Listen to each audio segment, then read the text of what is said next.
والله اي حد بيحب الصيف المفروض يقف وقفه مع نفسه، اقسم بالله مش عشان حاجه.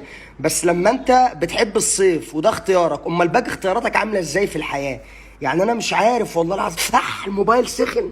انا الصيف ده تحبه مثلا وانت في المالديف، وانت في بيروت، وانت في الجونه، لكن انت في مصر درجه الحراره 72,000. ده انا التليفون ده انا اتلسعت، مش قادر امسك الموبايل.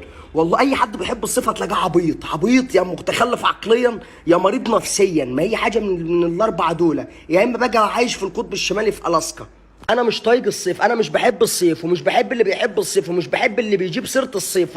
واي حد عنده بيحب الصيف يقول لي عشان اعمل له بلوك، اعمل له محو، اعمل له محو من جميع مواقع التواصل الاجتماعي عندي. انا عايز ناس عندي سويه نفسيا. فاللي بيحب الصيف ده مش سوي. انت ازاي بتحب يعني انت ازاي بتحب فصل؟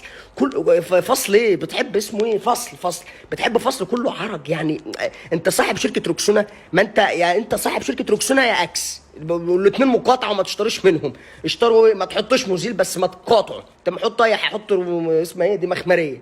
كوم والناموس كوم تاني. الناموسه في الصيف بتبقى كد كده اهو، بتبقى كد البطه. يعني الناموسه في الصيف بتبقى كد البطه، كد الديك. ومش عارف برضو في ناس بتحب الصيف، يعني انا مش متخيل بجد.